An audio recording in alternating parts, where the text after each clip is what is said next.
Welcome to Paranormal Almanac.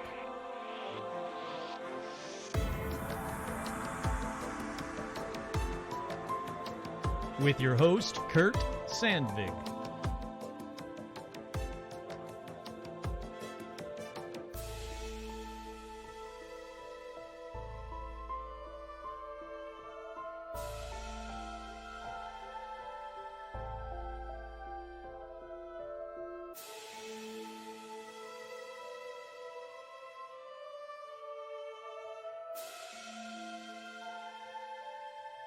That's right, I'm your host, Kurt Sandvig, and on this edition of Paranormal Almanac, we're going to talk about Atlantis. But first, as always, we've got shout-outs. Don't skip ahead. It's because of these patrons that this show can exist. That's right, shout-outs going out to everybody on patreon.com/paranormalalmanac. If you want to join, there's more episodes coming up for the patrons very soon.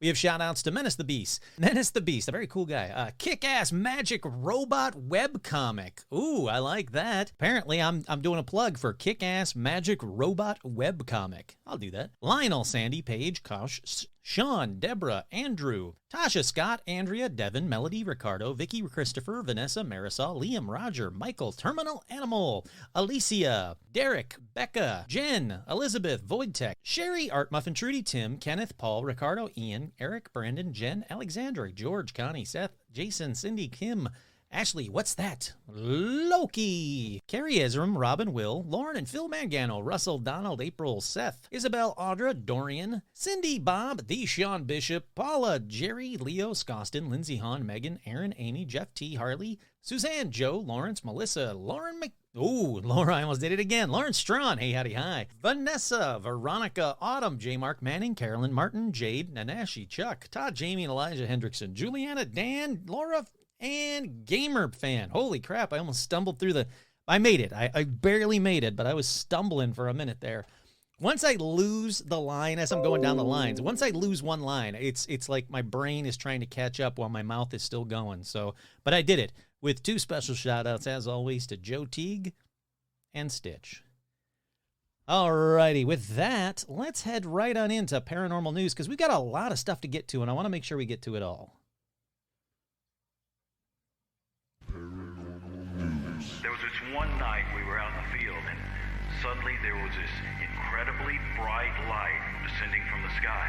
Next thing we knew, we were in this big white road, and standing in front of me was this slimy two-legged creature with these wide lizard-like eyes across its face. Across its face. Across its face. Across its face. Across its face.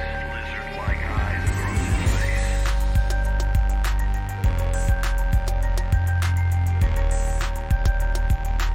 Lizard-like eyes across its face.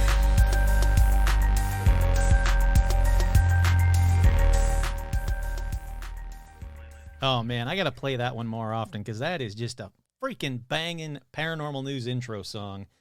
That is awesome. Alrighty, the first story in paranormal news: mysterious bulging triangle UFO filmed over city for 2 hours. A bulging triangular UFO was filmed over a major city for 2 hours. The unusual object was spotted prowling the skies of Islamabad, Pakistan, in broad daylight by an extraterrestrial enthusiast. Gobsmack Arslan Warash, I'm sure I said that wrong, I apologize, says he spent a lengthy 2 hours watching the triangular shape hover above the city. The 33-year-old was mesmerized by the unusual object drifting over the city's wealthy DHA-1 district, and a clip is now sent. Skywatchers, tongues wagging. My tongue is not wagging. Well, I guess I'm talking, so it's kind of wagging. He recorded the UFO, making the most of the clear airspace for over 12 minutes from different angles to acquire the best view. He explained, I still don't know what it was. I filmed it for over 12 minutes at different times, took dozens of pictures, and observed it for the better part of 2 hours. To the naked eye, it seemed to be black, round rock, but as I zoomed in, I could see it was roughly the shape of a triangle with a clear bulge on top towards the back. Okay, here's a photo of it. I mean, it's black. It's got some kind of squarish spire. I mean, it kind of looks like some weird shaped balloon. He said it was solid black, had no sharp edges. It wasn't reflecting too much light, and no lights were emanating from it. In the extraordinary footage, the mystifying object is seen hanging motionless over the hustle and bustle of the capital city below. That's why I think it's a balloon. A fly and several birds then cross into the shot, showing the clear difference between the creatures and the distant UFO. I don't know what it was, but I know what it wasn't. It wasn't a bird. I actually got birds in the clip while I was filming this thing. I fly drones myself, so I know it wasn't a commercial drone either.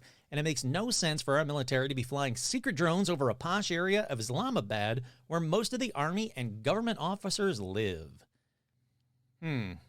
One admirer wrote, the recording is extremely high quality, not just for the technical achievement of such extended physical effort to track it for so long, but also the extended verbal commentary and description of the event. Ooh, I can't wait to watch this video now.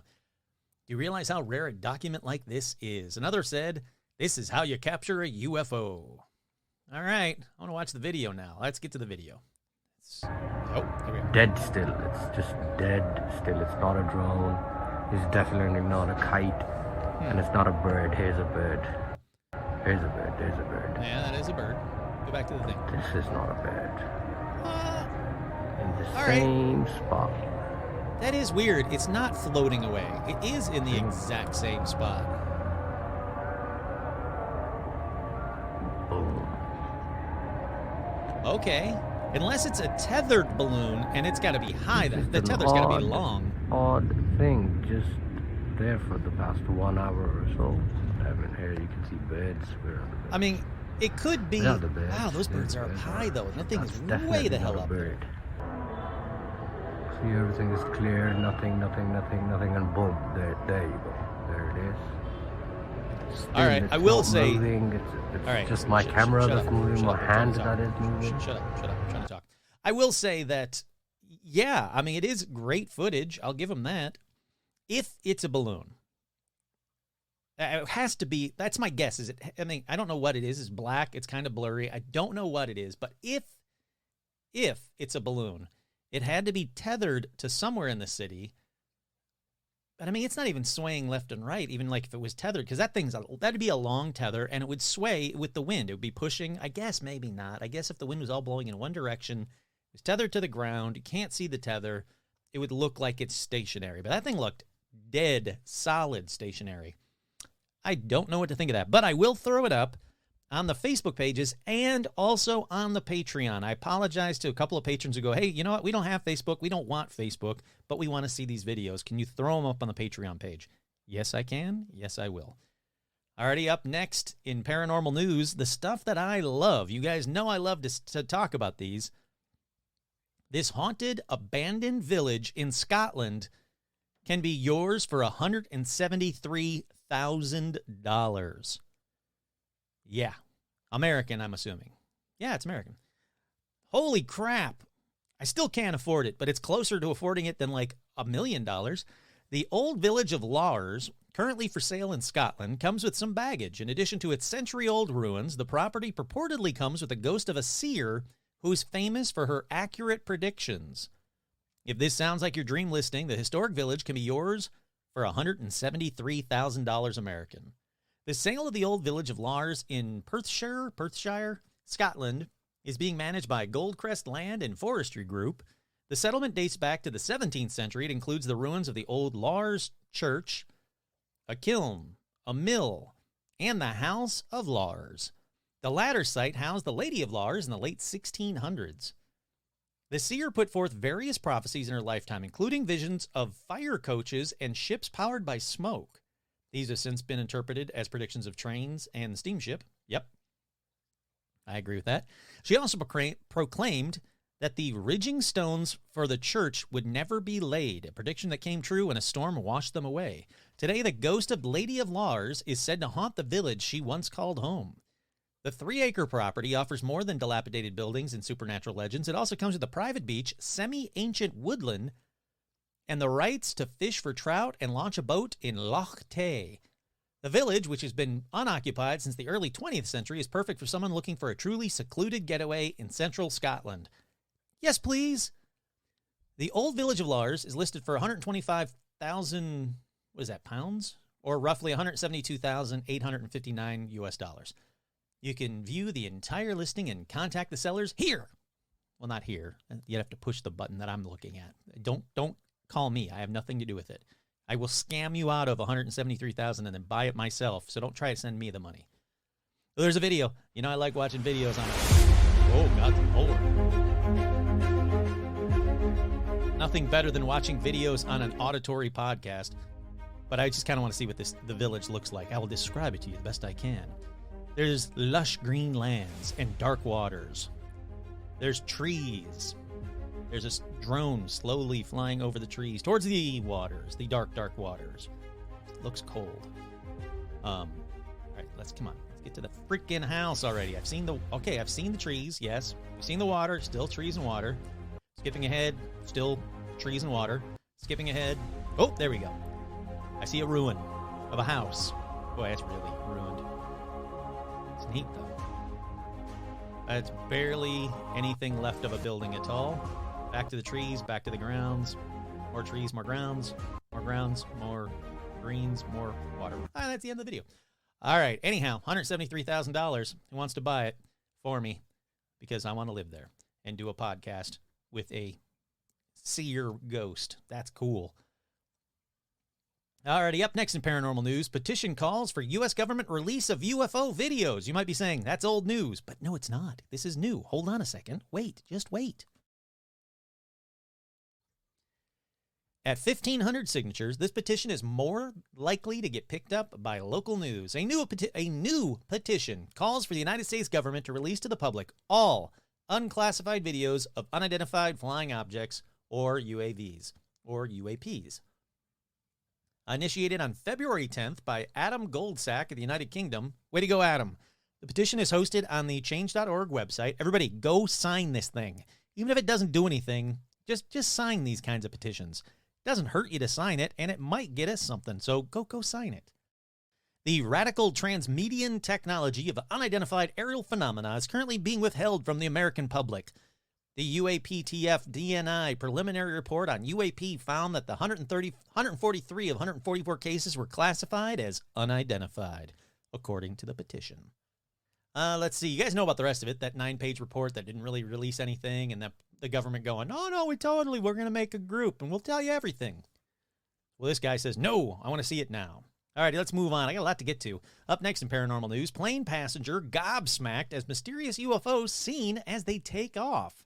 A plane passenger claimed they spotted a UFO out the window during a takeoff from Glasgow Airport last Thursday, as they quickly took photos of the unidentified object. The anonymous passenger claimed they saw a large oblong shape flying through the air as they set off from Glasgow Airport on Thursday, February 17th. The photos were taken from the right-hand side of the plane as it took off from the Scottish airport. The sighting comes weeks after a passenger on a plane from Glasgow to London Gatwick was spooked by a strange object she spotted during the flight. Huh. There's a photo. It's a black oblong-shaped object. This photo is tough. It could be an airplane coming in for a landing. It could be a bird. It could be a bug on the window of the plane. I don't know. I'm not gobsmacked by it, but that's just me. Already up next in paranormal news, American Airlines pilot, strange UFO report so detailed it actually shook experts. The unidentified object was spotted in U.S. airspace between Phoenix and Cincinnati on February 21st and has been confirmed by American Airlines and the FBI. A pilot who came close to crashing into a UFO recalled the incident in a report that reportedly shook the experts. The American Airlines pilot claimed he saw a long cylindrical object flying over New Mexico exactly 1 year ago today. Not today, but earlier. Both the pilot and the FBI confirmed that Flight AA2292 had a near miss with a UFO on February 21st, 2021. The report is just coming to light. The airport was traveling between Cincinnati and Phoenix when the bizarre event occurred shortly before 1:20 local time. It quickly became one of the most significant UFO sightings of last year, becoming one of the several triggers that saw experts push for more transparency from the U.S. government about UFOs. The unexplained incident saw the pilot contact Albuquerque Air Traffic Control to request information when he was heard asking if they had targets up in the air. In an audio clip of the radio transmission, he added, "We had just had something go over the top of us. I hate to say it, but it looked like a long cylindrical object that almost looked like a cruise missile type thing, moving really fast over the top of us." American Airlines initially played down the report. However, a company spokesperson confirmed the incident in a statement that said, "Following a debrief with our flight crew and additional information received, we can confirm this radio transmission was from American Flights 2292 on February 21st. The FAA added in their statement that the air traffic controllers did not see any object in the area on their radar scopes." That is crazy cool. And then, as with every UFO story now, it goes to talk about the U.S. government and the Tic Tac UFOs. Which means time to move on to the next story. Up next in paranormal news, new infrared image shows swarm of flashing Tic Tac-shaped UFOs chasing 4 Navy destroyers off California coast at 70 miles per hour. A grainy new image has been released by the Navy showing what appears to be 3 small dots representing unmanned aerial systems, UFOs. 3 devices appeared about the USS Paul Hamilton on July 17th, 2019, and this photo is now being released to the public. Other ships off the coast of California also reported several occurrences and red flashing lights throughout July, starting on the 14th that same year. The Navy said in April of 2021 it was unable to identify the objects, and the Department of Defense since declined to comment. But there is a newly released infrared image that shows a swarm of 3 Tic Tac-shaped UFOs chasing 4 U.S. Navy destroyers off the coast of California. The grainy image has been released by the Navy and shows what appears to be 3 small dots representing unmanned... All right, it already said that like 15 times. Is this the image? An infrared image? Yeah, all right, so this is the image, black and white image, 3 dots.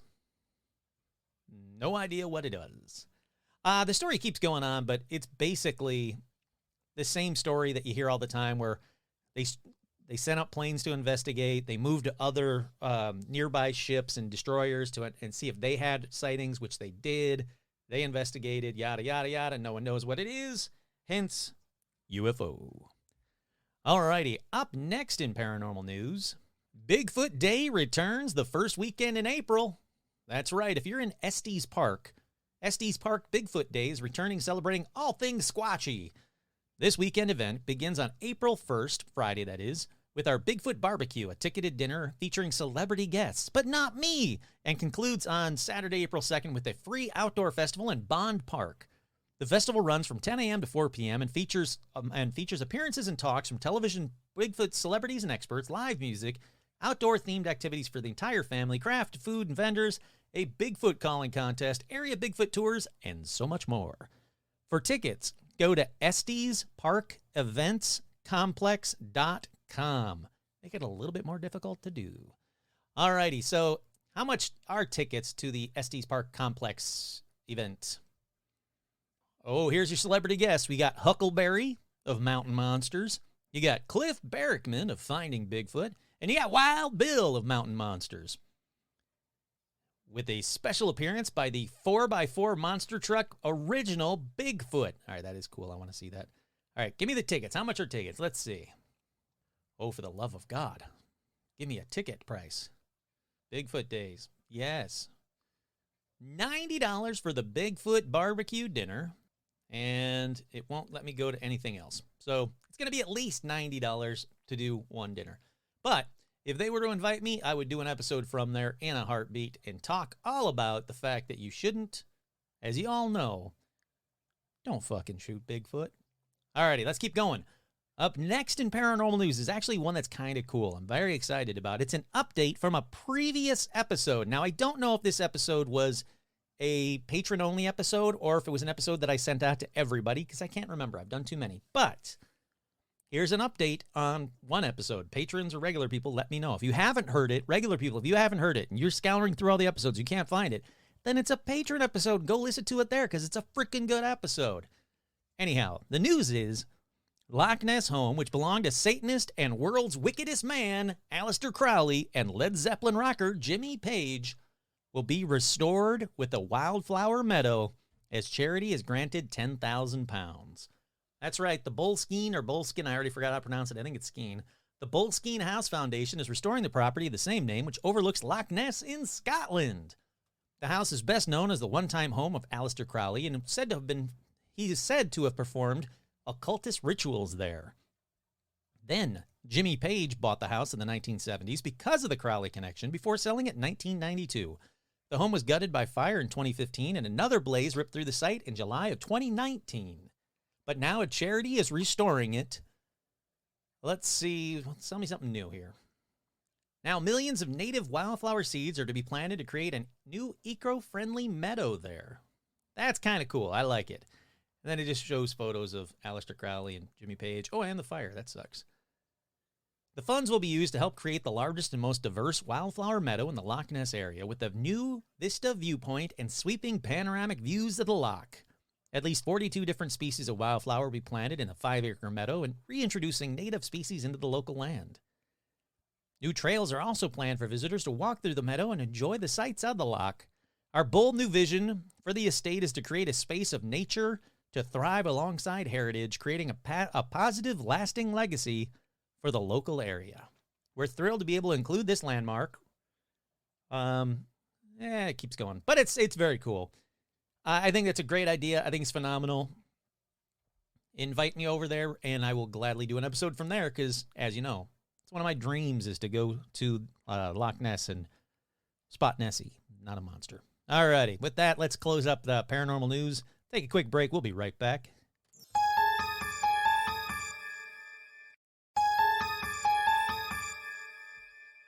We are back. This episode. This episode is a rough one because depending on when in life you would ask me, hey, Kurt, do you think UFOs? No, Jesus, UFOs. I'm got UFOs on the brain. Kurt, do you think Atlantis is real? My answer would vary greatly. Now, if you ask me any time in my life, do you think UFOs are real? It's always, yeah, of course. But if you would ask me, do you think Atlantis is real?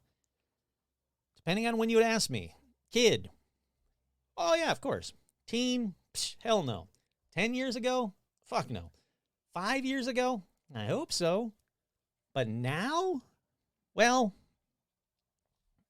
I'm now leaning heavily in the Atlantis might have been real category. Now, I say this with the caveat that I don't think Atlantis had flying cars and future tech and lived in a dome under the sea, but more in the, Atlantis was a real place.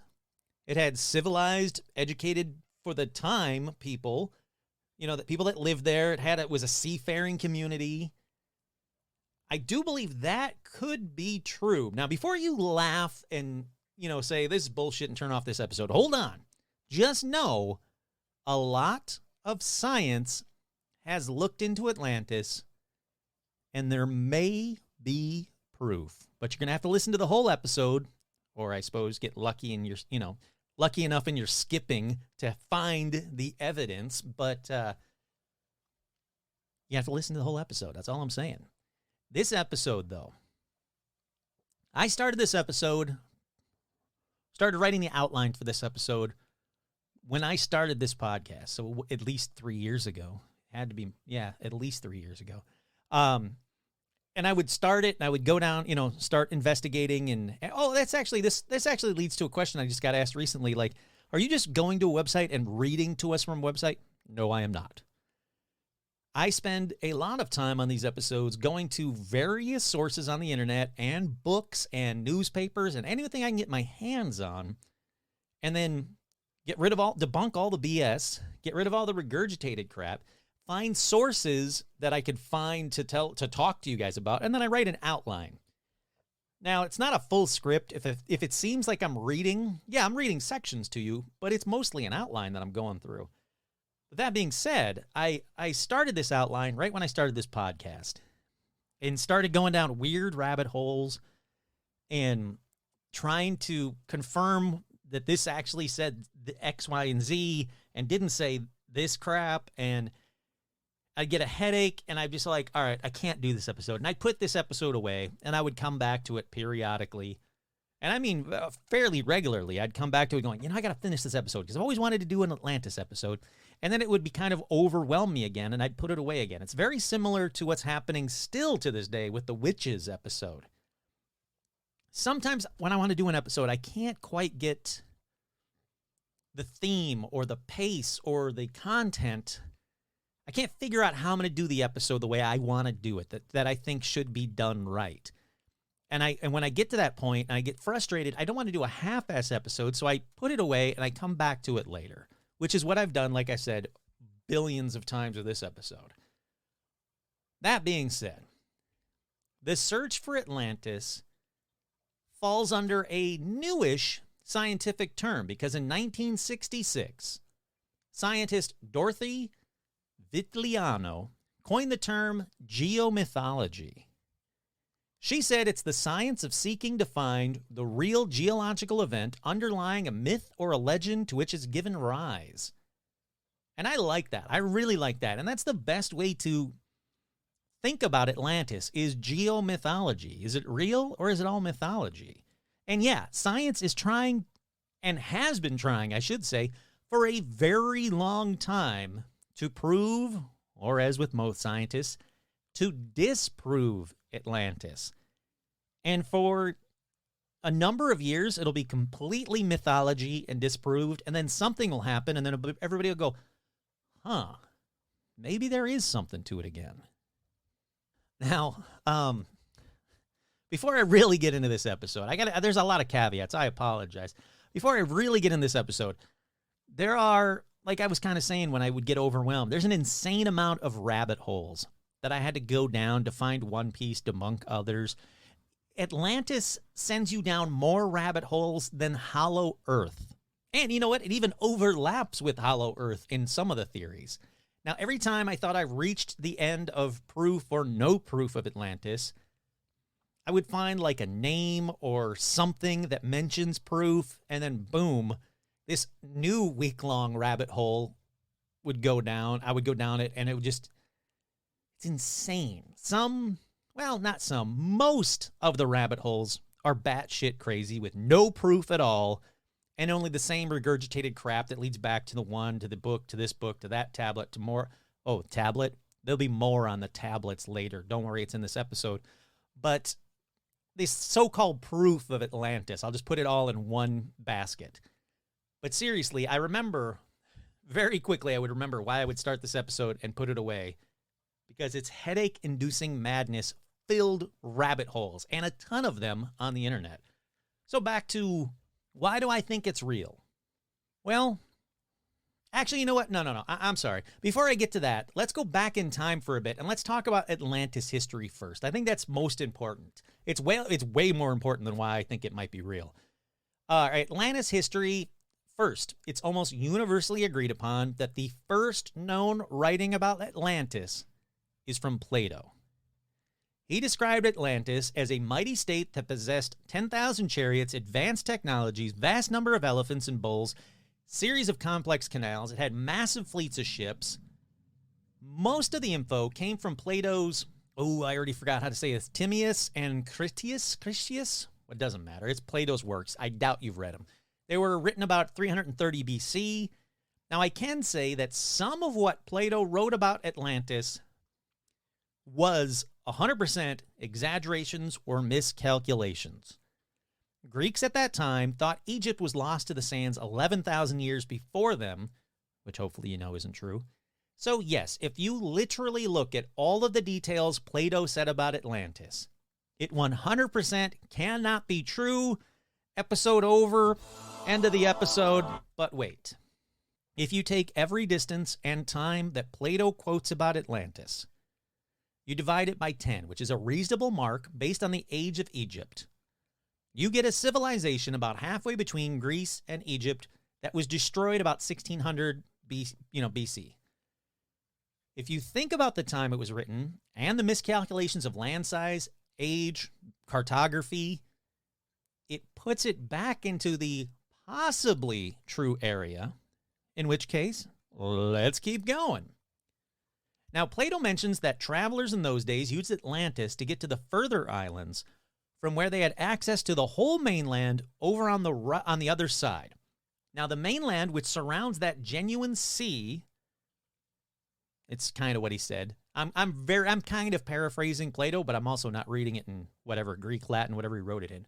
But basically, Plato mentions that Atlantis, some generations after its foundation, began to enslave its neighbors by using its supreme navy.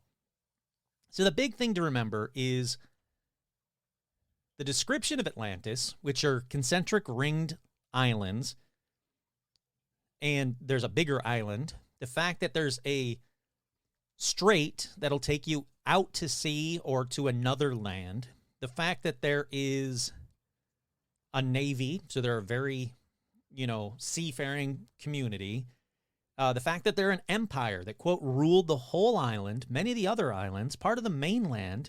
They also governed some of the lands here inside the strait, Libya up to the border with Egypt, and Europe up to Etruria. I don't know where Etruria is. I'm assuming it's by Eternia. Okay, so now that we have some general and specific pieces about Atlantis, let's really dig in and keep going.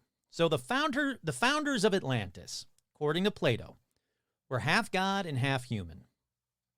Kurt here, don't put too much stock into that. Some people really focused on that. Some for good, some for evil. More about that later. There were a lot of God's children around that time, so don't put any stock into that. Atlantis was made up of concentric islands separated by wide moats linked by a canal that penetrated to the center. The lush islands contained gold, silver, and other precious metals and supported an abundance of rare, exotic wildlife. More about the precious metals later, too. I know I'm adding I'll get to that later. Don't worry, I will. There's lots of stuff I'm going to get to later. There was a great capital city on the central island.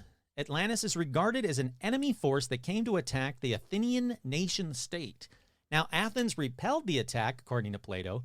The island of Atlantis, eventually losing support of the gods, sank into the ocean, or as we like to call it, natural disaster. Probably earthquake, volcano, tsunami, you know how it is. We know that can happen. So that part can completely happen. Then we get to a possible location. He said that it was somewhere between the Pillars of Hercules, also known as the Straits of Gibraltar.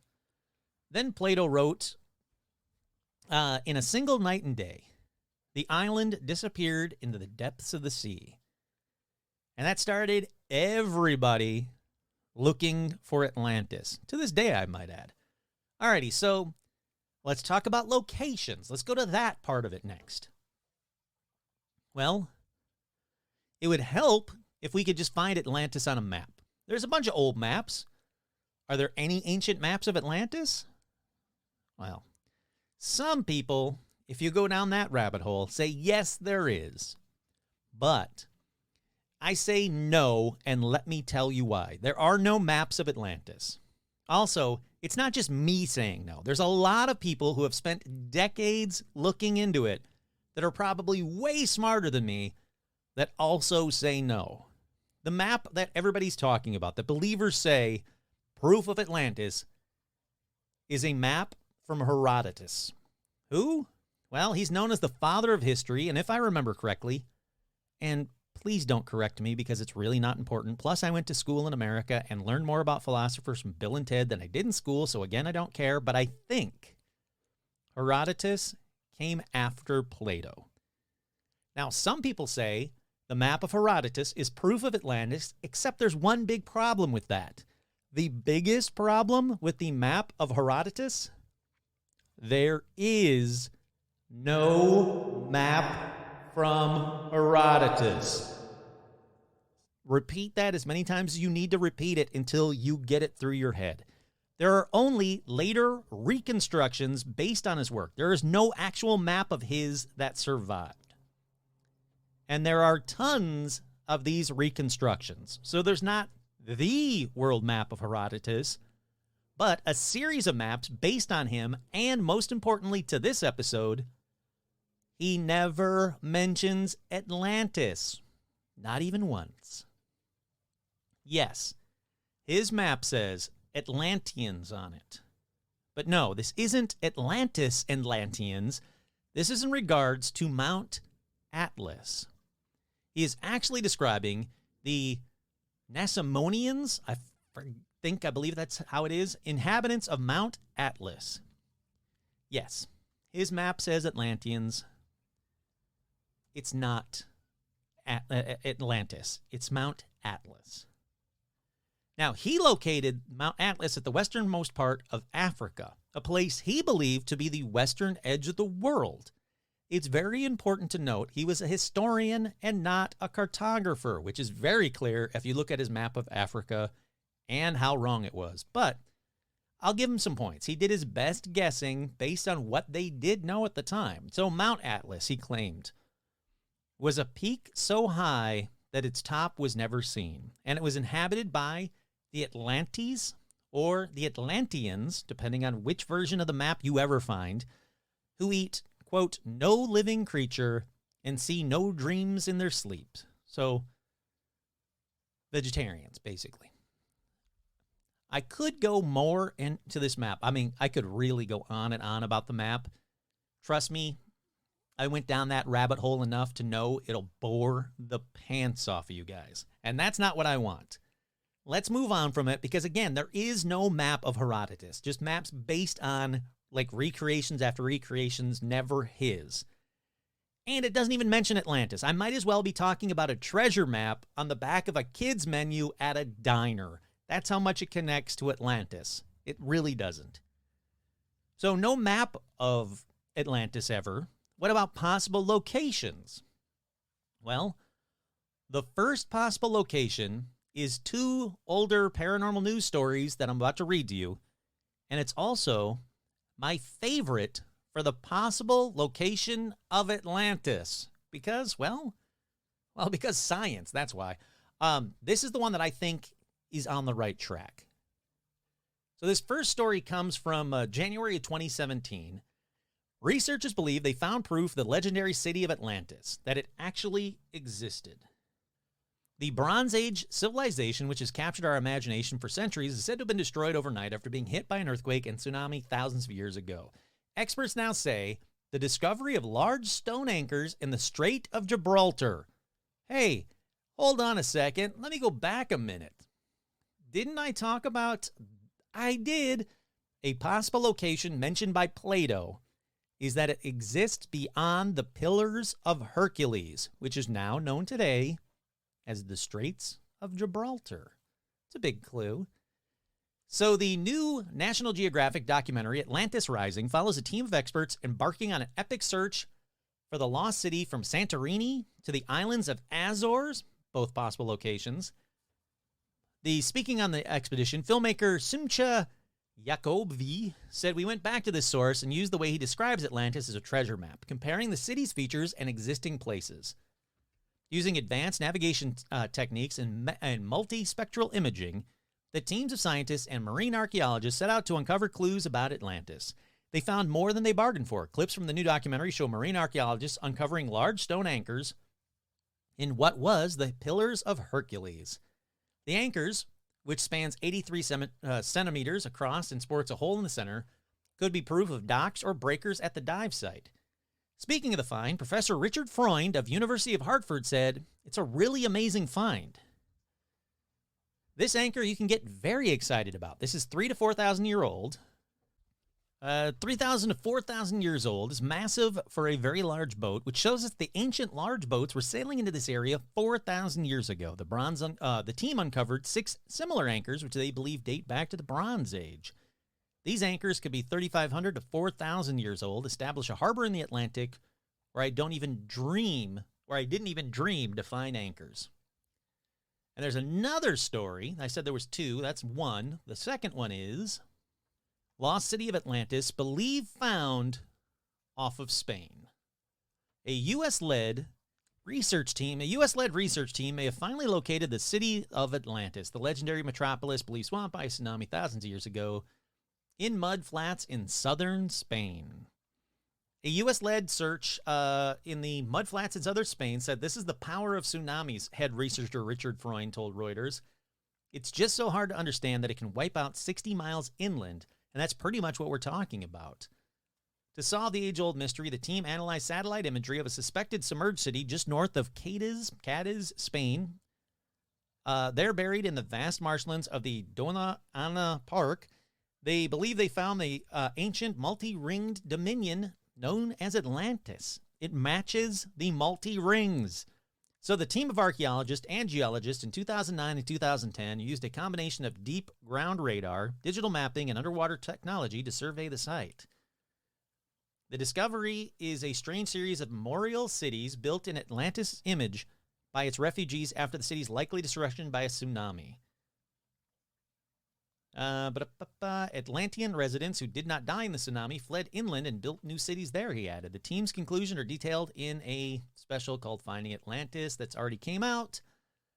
We found something that no one else has ever seen before, which gives it a layer of credibility, especially for archaeology, that makes a lot more sense.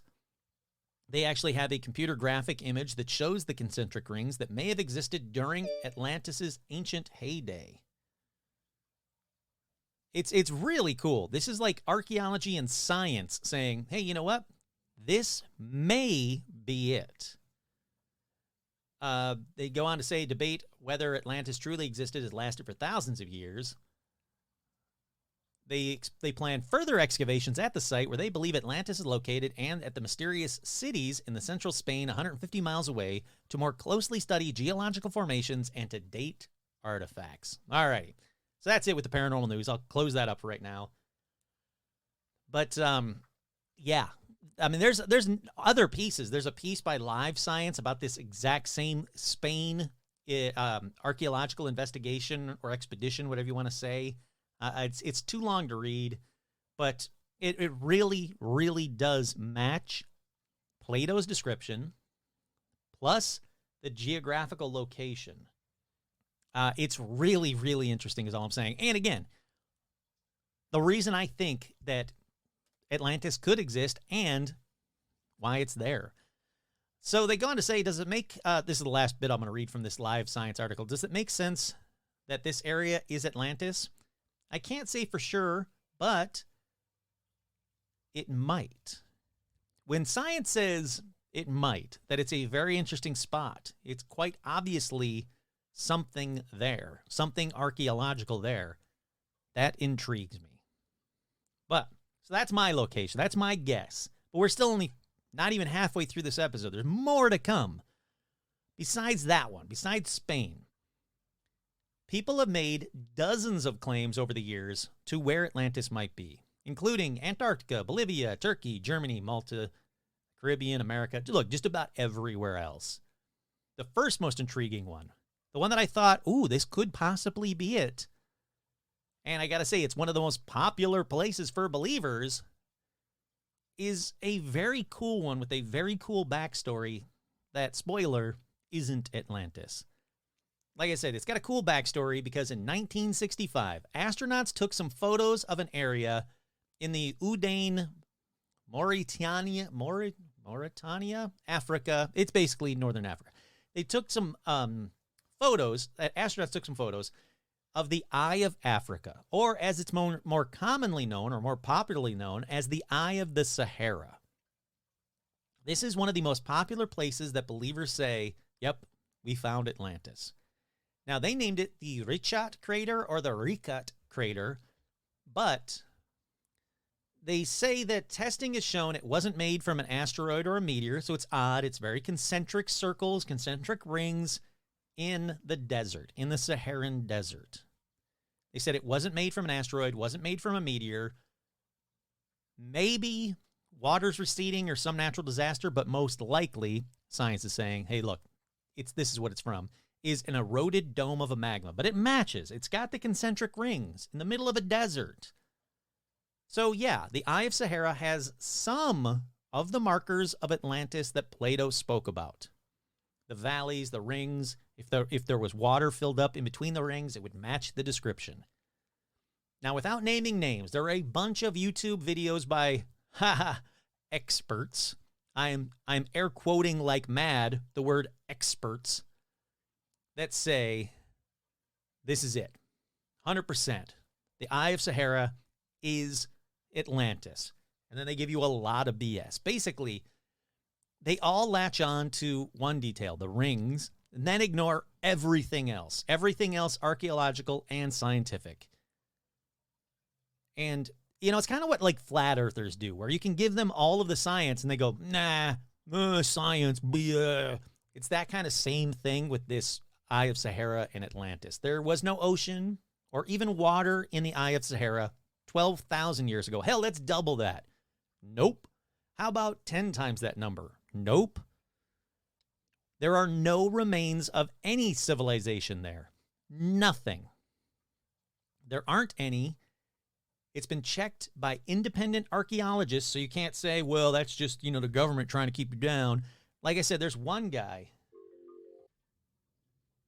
Like I said, it's been checked by independent archaeologists that have actually had, boots on the ground. It's not just by some YouTube armchair quarterback kind of guy going, no, it's real because I saw one satellite photo of it.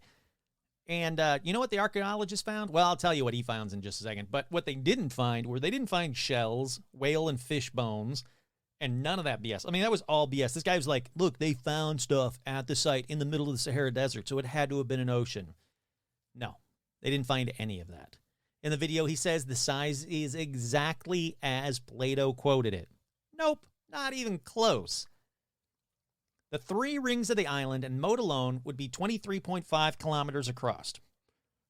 Well, problem here is that that crater is 25 miles across. Miles and kilometers are not the same thing. Now, if you believe Plato. Now, the diameter actually ought to be around 5.5 kilometers, not even 23.5 kilometers. So he's not even close to that. Speaking of archaeologists, though, like I was saying, let me read you a story real quick about one such archaeologist who actually has been there. Sorry, YouTube expert. He's done the boots on the ground work, and you're just wrong. The Eye of Sahara is not Atlantis in any way, shape, or form. So they said they show, first thing they do in this article is they show the photo of the Eye of Sahara. Like I said, it is really cool looking. It's very bizarre looking. It's in the middle of the desert. It's ringed. It's concentric ring. Sure, I'll give them that. It's the remains of a dome that's taken 100 million years to erode. The structure looks great from above, from the ground, and then they show a photo of him in the middle of the structure. Not so much. So he's talking about his young guide, Elion de Azuguier, who scratched his head in hours we drove around in our 4x4 truck. It's got to be around here somewhere, and mentioned it. He mumbled in French. They get to the Eye of Sahara a couple of times, and few tourists are willing to go so deep into the Sahara. Indeed, few tourists go anywhere near there anyway. It's been so long that he wasn't sure if they could find it. They eventually found it. And he says, yeah, it's nothing there. I mean, nothing. There's not remains. There's not a mosque. There's not anything inside this dome. He went to towns around the dome, and he found mosques and old ruins and whatnot. But he says from the actual location itself, no. And he says, I've traveled nonstop to all 54 African countries from 2013 to 2018. I spent 5 weeks per country on average. I've been to the tallest points to the lowest points. There is nothing there. That's about all I can read. All I'm going to read from that one. Sorry, that one's been ruled out. Frankly, not even fit to begin with. Like I said, it looks cool from space, but not on the ground. Besides, Spain, that's where it's at. Better fit. Alrighty, then there's a historical place that a lot of people think matches Atlantis. Some scientists say not only does it match Atlantis, it might have been the inspiration for Atlantis if Atlantis isn't real. It's called the city of Helike or Hilike. I already forgot. Doesn't matter. It was a rich city in the shores of North Peloponnese, and it's gone now. That's why it doesn't matter. So legends or stories say that it evolved into a major maritime force. Okay, ding. There's your check mark for Atlantis. Ding. There's one. Goods and trades were done there. Sailors traveled all over the world. Ding. Establishing colonies in Asia Minor and Sicily. Ding. Ancient sources mention that a temple dedicated to the Helokinian. It's the Helokitian Poseidon. Basically, it's Poseidon. It's a marvelous work of art. It was second in religious importance only to the famous Delphi Oracle. It had a massive bronze statue of Poseidon located either inside the sanctuary, near it, or at the city harbor. Ding, just like Atlantis.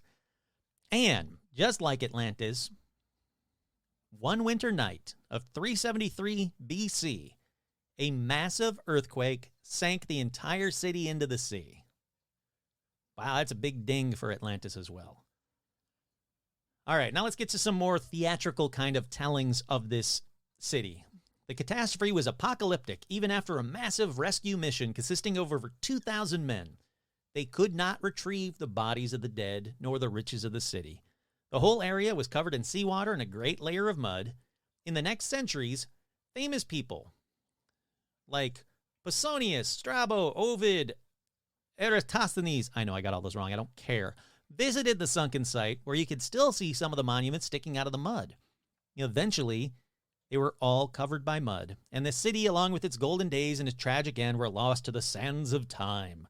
That is, until 1979, relatively new, when the Greek undersea explorer Alexis Papadopoulos discovered a sunken town and recorded his findings in a documentary film which shows walls, fallen roof tiles, streets, at a depth of between 25 and 45 meters.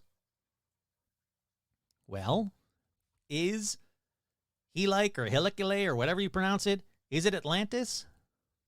Well, nothing has been proven yet, but it matches way better than the Eye of Sahara, and it's up there with Spain having some kind of scientific backing. But there's another one. Could it be the Minoan settlement of Akrotiri, discovered on the Greek island of Santorini, known in ancient times as Thera? This is the next best site that some believers was, whatever you want to call it, Atlantis. Now, this island is formed by the remains of a volcano, so rings, bing. The site of an ancient Minoan settlement, ding, so ships. Advanced for the time people, ding. Hypothesized that massive Thera eruption, one of the largest in recorded history, in the mid-2nd millennium BC, destroyed it and caused a tsunami that in turn devastated Santorini, so wiped it out in one night. Ding. Yeah. Another good possible candidate. It really is. I mean, it really kind of matches. Alrighty, so that's a couple of really good candidates. I'm not going to go into too many more, but I do want to cruise through just a couple of really brief ones. The next one is a serious stretch, doesn't match anything. It's America. Francisco Lopez de Gomara.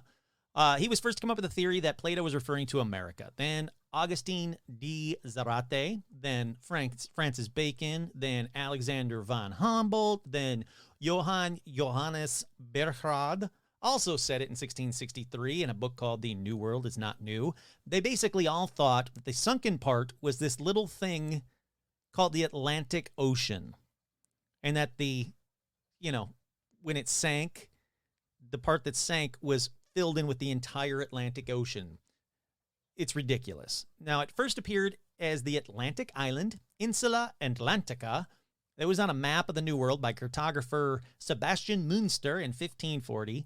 And again, on the map titled Atlantis Insula, it was done again on another map called Atlanta Insula by Nicholas Sanson and Son in 1669, which identified both North and South America as Atlantis Insula. So a lot of people were just like, Atlantis was so huge that it reached from the Straits of Gibraltar all the way to America. And then there was a massive flood, and that became the Atlantic Ocean. Nothing matched. It's done. It's done. It's dumb and done. So moving on to Antarctica. That's right, Antarctica. The theory that Antarctica was Atlantis was particularly fashionable during the 60s and 70s, spurred on partly by both the isolation of the continent and also the Piri-Reis map. I've talked about this map before. It basically shows Antarctica as it would appear when it was like ice-free, suggesting that human knowledge of that period, we knew what Antarctica looked like prior to all of the ice, except no. Nothing indicates it was Antarctica at all.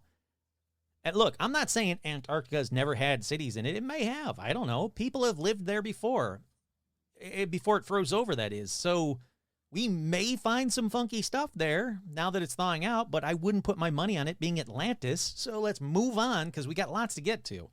Let's move on to a warmer spot that had some serious potential initially because of an underwater road. It's Bimini. And that's because September 2nd, 1968. All of these are relatively new dates. It's really kind of cool that nothing, and then like 60s and 70s, we start finding some stuff. And then 90s and 2000s for a lot of this stuff. 2000s for the Spain one.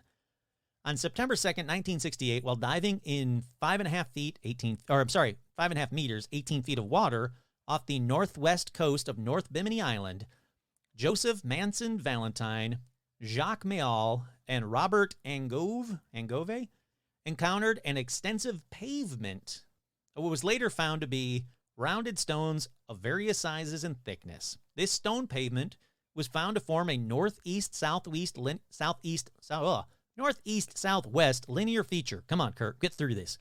It's most commonly known as the Bimini Road or the Bimini Wall. A lot of people went, oh my God, it's proof. This is proof of Atlantis. But they didn't find anything else.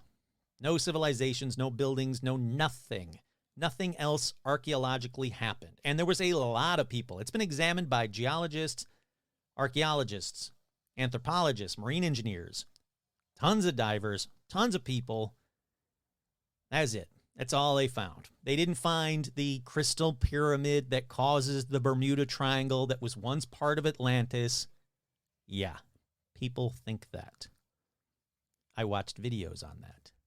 They didn't find an underwater dome city still so advanced that its people have kept it hidden from us and only converse with the shadow government. Yeah, people think that. And look, if that was true, if there really was some advanced dome underwater city that the only time they talk to people is with the shadow government, do you think some podcast like mine is going to be able to prove it? I would be wiped out by Atlanteans as I'm reading this. Oh, God.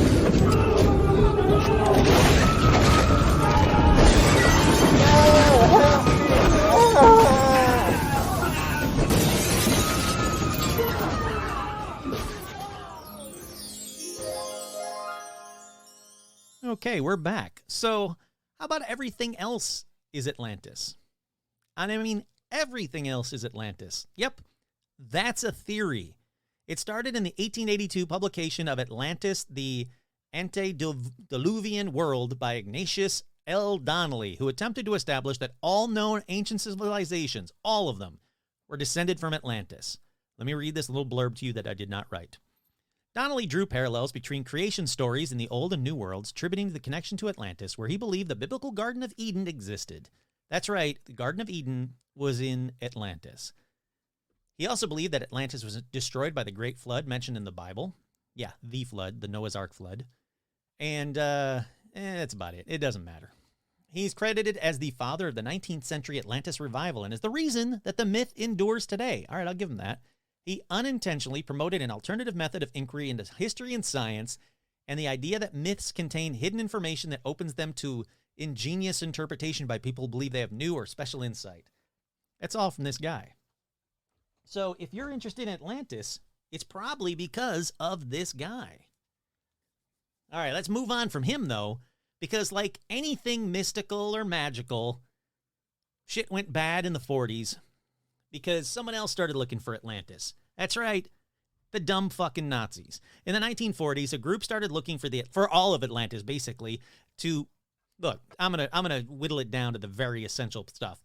Heimlich Himmler, he tried to find the city through expeditions.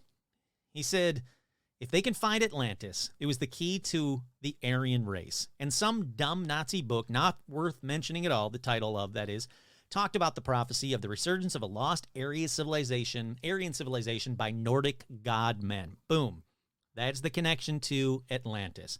Now, it's said that Hitler actually read about this prophecy when he was a boy, possibly in a comic book, and he was fascinated by it. So Himmler spent a decade on a semi-mythical kind of quest.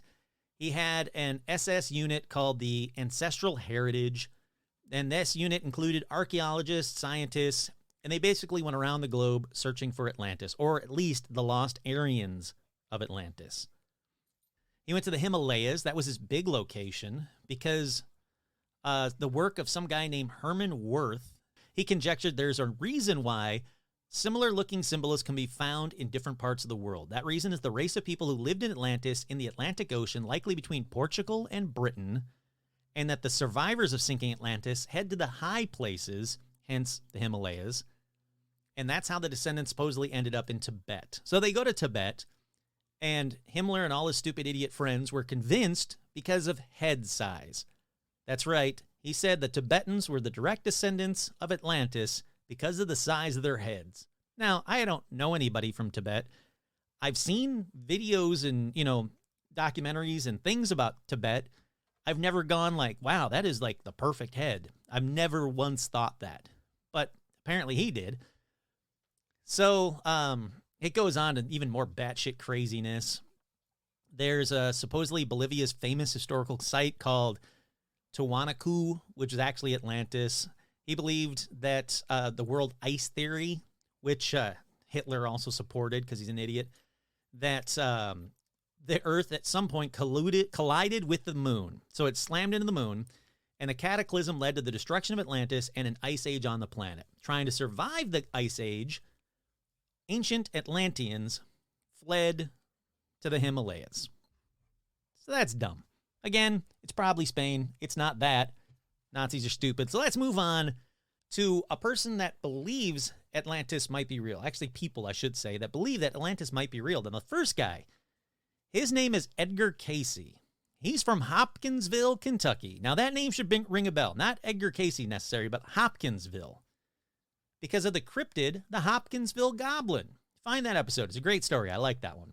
But for this episode, Edgar, they said that he was a man from humble beginnings in Kentucky who he said possessed psychic abilities. He got into like a trance-like state, and he performed psychic abilities. He could heal the sick from this trance-like state. He could speak of things he had no knowledge of, including Atlantis. And his life readings, as he called them, revealed that many of his subjects, of the people that followed him, were subjects. His subjects were reincarnations of people who lived in Atlantis. Now, he tapped into their collective consciousness, also known as, a.k.a. the Akashic Records. Doesn't matter. He said that he was able to give them detailed descriptions of Atlantis and their times there. And he said, Atlantis will rise again in the 1960s. He also said that there is a hall of records beneath the Sphinx, which is kind of odd because a lot of people think that there is actually a hall of records beneath the Sphinx. Maybe I'll do an episode about that someday. I'll look into that more. But a lot of people think that. He also began his psychic career, when he began losing his voice at the age of 21, and doctors couldn't do anything about it. So he went into this kind of hypnotic trance. In this trance, something recommended a cure for him. So he tried it when he got out, and supposedly he got better.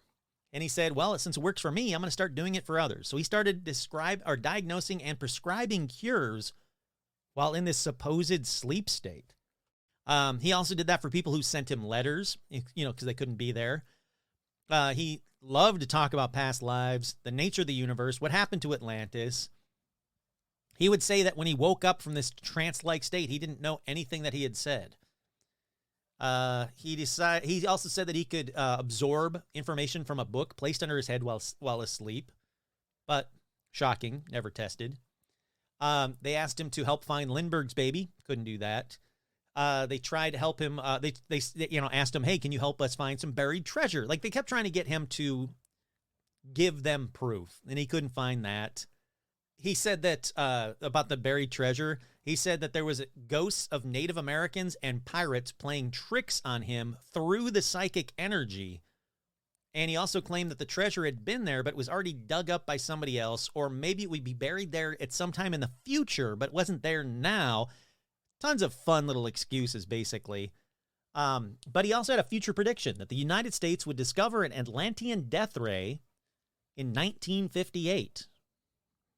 Now, I know a lot of the believers, because I've saw it and read it, say that they think that actually happened. In 1958, the U.S. government found an Atlantean death ray, or the Tesla ray.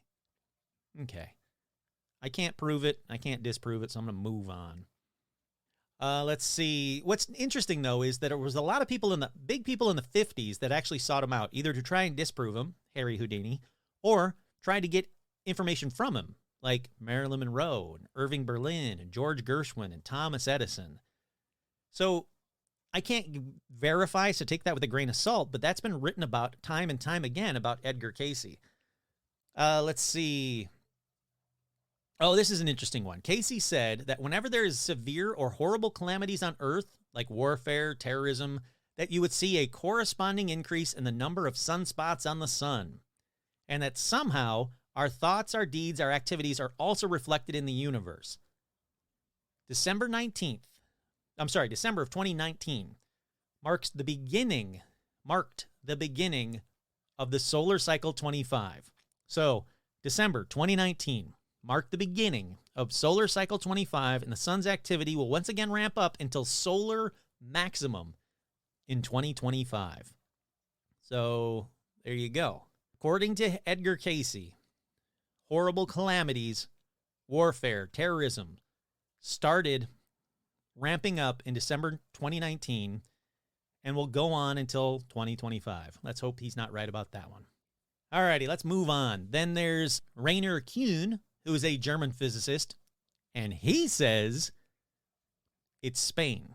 Satellite photos of southern Spain suggest that the island of Atlantis was in fact a region of southern Spain that was destroyed by a flood between 800 BC and 500 BC. He said the satellite photos show rectangular structures and concentric circles that match very well. Boom, it's Spain. Then we've got Ulf Erlingsson, who is a Swedish geographer. He says, nope, it's Ireland, and he talks about it a lot. He said, just like Atlantis, Ireland is 300 miles long, 200 miles wide, features a central plain that is open to the sea. I've looked at the geographical data of the whole world of the largest 50 islands, 50 of the 50 largest islands. Ireland is the only one that matches the description. He said he calculated it with 99.98% probability that Atlantis was modeled on Ireland, or that Ireland is Atlantis.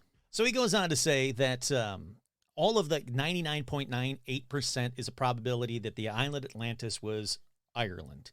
But he says that the island that sank wasn't Ireland, but it was in fact nearby Dogger Bank, which was struck by a flood around 6100 BC. And he says that there's Ireland's megalithic monuments that date back 3000 BC. They can be associated with the palace and temples described by Plato. A lot of stuff that he's really reading into it, but he says the hill in which the Atlanteans' maternal ancestor Cleito was born resembles Tara, the legendary seat of the High King of Ireland. He's got a lot of stuff that really goes into it and says it's got to be Ireland. 100%, I think it's going to be Ireland. So, I don't know. I could keep going on with all those people, but I wanted to move on, basically. I wanted to move on to the thing that I think is proof that I mentioned at the beginning. Yes, there may be some actual proof. And then there's something else I mentioned, precious metals, at the very beginning of this episode. Yeah, both of those things. It's called Calcum, or a better name is ancient Atlantis ingots. Now, it was once thought to be a mythical metal, but, as you're about to hear from me, isn't exactly mythical anymore. Now, Plato wrote that Calcum covered the walls, columns, and floors of Poseidon's temple in Atlantis. He wrote that the only metal that surpassed in its value was gold. He said that the outermost wall was coated with brass, then the second with tin, and the third, which was the wall of the citadel, flashed with the red light of Calcum. Red light, very important. Now, Poseidon's laws were also inscribed into a pillar of Calcum. So let me read you a few things about Calcum. Found 47 lumps of Calcum, an ancient alloy attributed to Atlantis. This is from 2017. Off the coast of Sicily, near the city of Gila, an expedition to a 2,600-year-old shipwreck has returned with 47 lumps of Calcum, a rare alloy said to be smelted on the Fable Island of Atlantis. Now, the shipwreck dates back to 600 BC. It was previously explored in 2015 when underwater archaeologists found 39 ingots of the metal. This trip also yielded a jar and 2 Corinthian helmets. Now, orichalcum was supposed to be a shiny alloy, much like brass. It's known from ancient texts like Plato, which described it as rare metal mined at Atlantis. Plato described a temple of Poseidon. You already know all that. I'm going to skip ahead.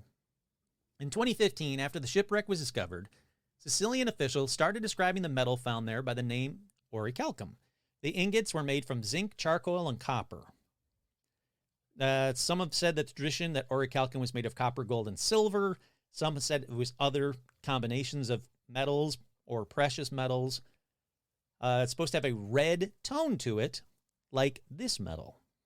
Whether or not the metal found in this particular shipwreck is the orichalcum of old, it is strange, and it's a very rare discovery, possibly sent to the sea as an offering to the gods. One more. I got one more story to read you. Orichalcum, the lost metal of Atlantis, may have been found on a shipwreck off of Sicily. Mysterious red gold metal ingots linked to the mythical civilization of Atlantis have been recovered from an ancient shipwreck. The rest of this is basically the same, but this one has some photos of it. It's a very reddish gold looking colored ingot, very rough ingot. They said that they uncovered 47 ingots from the mud last month, and they said there might be more. Very, very cool stuff. The helmets are also very cool. I just wanted to look at the photo real quick. Sorry. The red-hued orichalcum alloy was long regarded to be a myth, mentioned only by Plato. Now, though, the metal is real. Studies have shown that the metal ingots to be made out of 75 to 80% copper, 14 to 20% zinc, and a scattering of nickel, lead, and iron. That's about it from that story. I just wanted to go back to that in case there was something else that nothing really. But again, this mythical metal wasn't found until 2015, and then again even more recently in 2017. They said that orichalcum may have been a noble metal such as platinum. It was supposed to have been mined or one type of bronze or brass, possibly some other alloy. It's got a gold copper alloy color to it. Yep, it's got a reddish color to it. I mean, it really is a pretty looking metal. There's a guy named Joseph Needham who notes that the 18th century Bishop Richard Watson, a professor of chemistry, wrote of an ancient idea where there are 2 sorts of brass of orichalcum. He also suggested that the Greeks may not have known how orichalcum was made, and they might have just had an imitation of the original. They say that the orichalcum cargo likely originated on or near Cyprus, another island in the Mediterranean, and that every known alloy containing copper has been produced, including orichalcum, on Cyprus, possibly since the 4th millennium BC. So they think they have a general area where this stuff was manufactured. So that, again, kind of points us to that same area of where Atlantis, if it's real, could be. And, well, it all is pointing towards that area of Spain. Okay, so with orichalcum out of the way, and, well, actually, before I get past the orichalcum stuff, I don't understand why. I know there's only been like 49 bars of this stuff that's been found, but you would think that somebody would spend a crap ton of money to buy one of the bars and then make jewelry out of it, because I would die for an not die, but I would love to have an orichalcum ring, like a real one, not the one on Etsy that I looked for it. I was like, I wonder if they have made jewelry out of it, because that would be amazing. And they don't. There's some guy that on Etsy that says, well, I was told that orichalcum is made by brass, gold, and copper, so here's my orichalcum. No, I want the real stuff. All right, now let's move past that. In my opinion, the best evidence yet of Atlantis. And let's go down a separate rabbit hole. A very kind of offshoot rabbit hole that I'm going to end this whole episode on. And it's about emerald tablets that were written by an Atlantean, or about Atlantis, or about aliens, or about ancient Egypt aliens with information about Atlantis. And what a lot of Atlantis believers use as quote-unquote evidence of Atlantis. Well, it's debunk time of this episode. This is the big debunk part of the episode. Because what a wild ride it was trying to figure out what is real about these tablets. Are the tablets real? Is there an actual emerald tablet on display in a museum? Spoiler, nope. Where did they come from? Why are they so significant? Why do believers stick to these things like glue that this mythical emerald tablet is written by Atlanteans or about Atlantis? Why are they, I don't get why they're significant to anyone, basically. I say that while also saying that, yes, these tablets, these emerald tablets, there's a lot of books that are written about them. And these books seem to help a lot of people with ethical dilemmas and religious dilemmas. And if you're reading them as part of like a self-help book or a spiritual book, I want you to know that that's fine. Don't let anyone take that away from you. But it's a very fine line between that and falling down like a cult-like Scientology slope of putting too much faith in a fictitious source. So just keep your head above water with that is what I'm saying. I don't want to knock these to the point where you if you're getting something good out of them, great. Just know though that the emerald tablets aren't real. Just know that. Let me do the briefest of dives into this for you guys. First, is or are the emerald tablets or tablets of Thoth real? No. Quick answer, no. No emerald tablet has ever been found. Sure, conspiracy theorists say that the Egyptian government did find them by the Pyramid of Giza, perhaps in that library room under the Sphinx, and they're keeping them from the public because of some information that the last 2 tablets say would just destroy society. Look, society's destroyed anyway. Just go ahead and tell us already. If that is the case, if that's real, just tell us already. But there is absolute no proof that any emerald tablet has ever been found. Now, if you look up emerald tablets or Atlantis emerald tablets or emerald tablet of Thoth, Thoth, just know that every photo of a shiny emerald tablet is a replica made of green tinted plastic that you can buy for $199 on some website. I found the website. I found the replicas. Every photo is of that. It's very pretty. Don't get me wrong. These replica tablets, very pretty, but it's as real as a piece of kryptonite from a Superman movie. It's green plastic. There is no photograph of an emerald tablet ever. The photograph of the emerald tablet in a museum is of this fake green plastic one that you can buy for $199 on a website.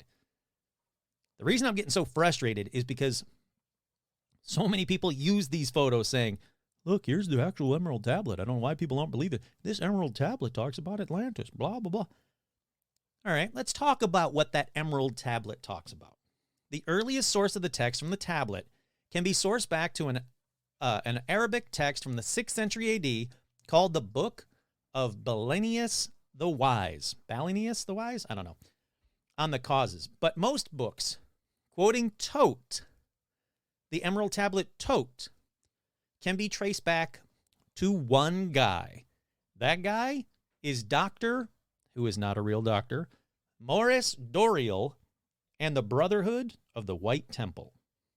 Maurice Doreal, or Doreal, remember, not a real doctor, and not even his real name, claimed that in 1925 he went to the Great Pyramids of Giza. He never, ever went there. He didn't go at all. And discovered the Emerald Tablet of Thoth. Now, you could say, Kurt, how do you know he didn't go there? Well, they checked his passport. He's never left the continental United States. So as soon as that was told, like as soon as he, was caught in that lie, he went, oh, no, I didn't physically go to the Great Pyramids of Giza. I psychically traveled to the Pyramids of Giza. Fuck right off, man. But he says he went to the Emerald Tablet, he went to the Pyramid of Giza and found the Emerald Tablet of Thoth, a king of Atlantis. He then claimed that he had translated the text magically. Now, some sites who investigated him say he only had an elementary school level education, never traveled outside the United States, and records indicate employment as department store clerk, cab driver, and a Kansas brokerage company salesman. Do with that information what you will. Then, in around 1930, Maurice formed the Brotherhood of the White Temple in Denver. He claimed that in 1931 in Los Angeles, he met two Atlanteans who took him to a cave underneath Mount Shasta. He quickly developed a cosmology focused on the inner earth, describing the underground races he claimed to have learned about from the Atlanteans. Now, he developed theories of an underground serpent race. During the 1950s, he incorporated aliens into his views because aliens became popular in pop culture. Now, he combined all of these into the theory that in the second half of the 20th century, the serpent race would ally with the Antichrist. He believed that there were three types of flying saucers, including one piloted by serpent people who were once icebound in Siberia, who became defrosted and then replaced and overthrew the communist regime in Russia. Sadly, all of this could easily be QAnon bullshit. I mean, it really could. This is the same kind of bullshit that comes out of QAnon daily. But this was in 1930. You'd think we would have learned about this, like moved past this kind of stupidity. Then, in the 1940s and early 1950s, Maurice relocated the Brotherhood near Sedalia, Colorado, where he predicted that nuclear war would happen in 1953, but that him and his community would be protected by the mountains in the valleys they relocated to. Some of his other claims: he claimed he teleported inside Mount Shasta. He also contacted a pre-Adamite, non-human lost civilization, becoming appointed by a group of a mentally, physically, and spiritually evolved ascended masters as the supreme voice to guide humanity. Insisted that a Christ Kingdom avatar would appear May 2nd, 1956. So I had to look up, like, did anything ever happen May 2nd, 1956? Nah, not really. Was any celebrity born May 2nd, 1956? Nah, not really. But, fun fact, I found out that emerald is the birthstone for May. May 2nd, 1956, emerald birthstone, emerald tablets. Conspiracy theorists, go nuts with that connection. I don't care. Just don't credit me with that discovery. Don't say, and then Paranormal Almanac's Kurt Sandvig connected the dots between the emerald tablets and the emerald bursts. No, fuck all that noise. I did not. He also proclaimed the center of occult wisdom in the West was his Shambhala Ashrama in Colorado. He said that a Soviet nuclear attack would strike in either May, August, or September of 1953.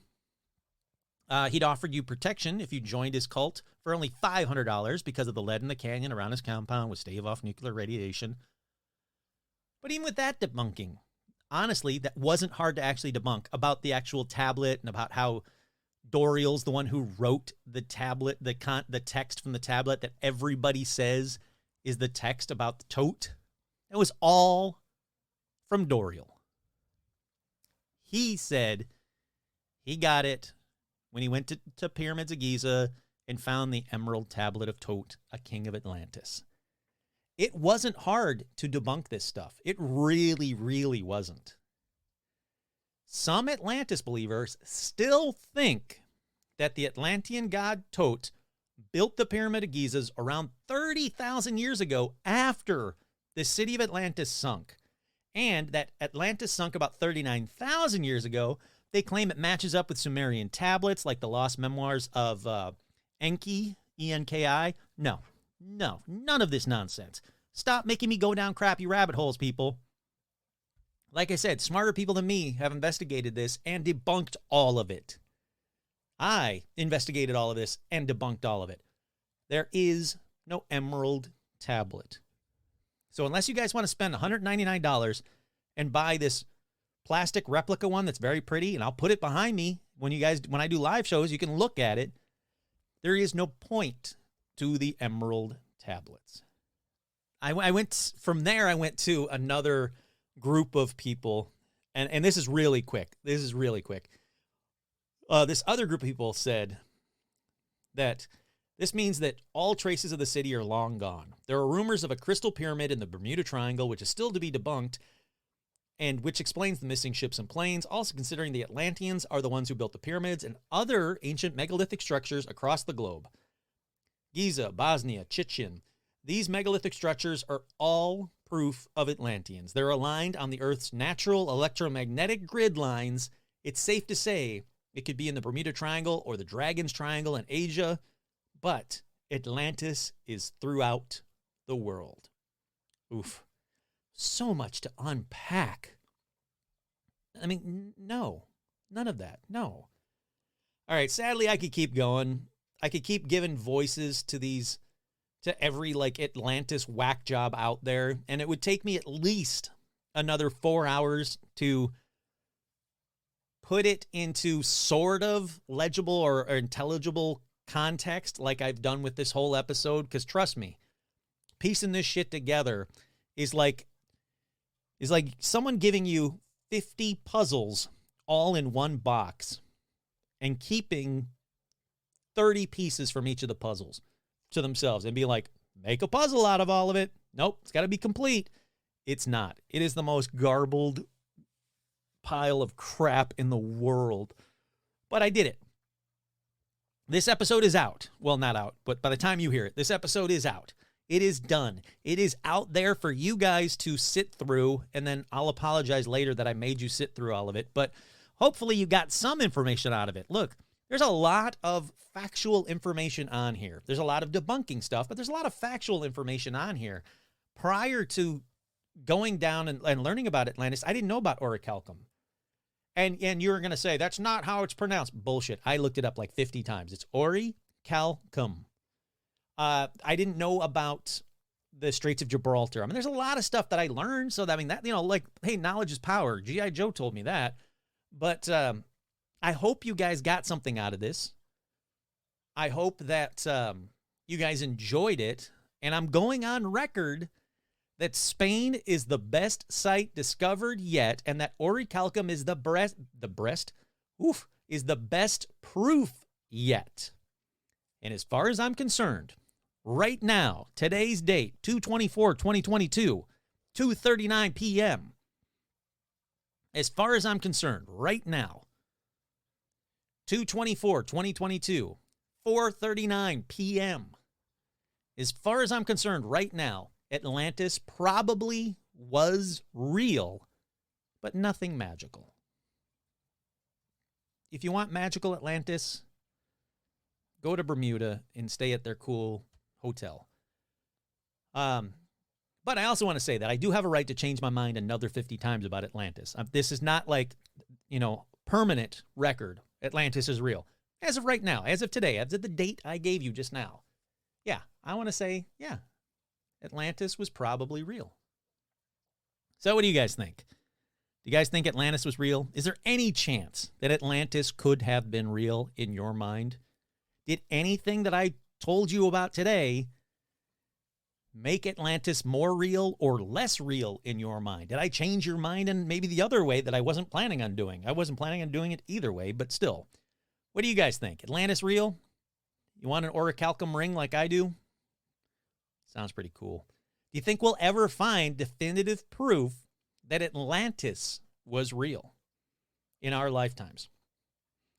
I hope so. Once again, I'm your host, Kurt Samgen. This has been another Atlantis crazy rabbit hole filled whack job edition of Paranormal Almanac.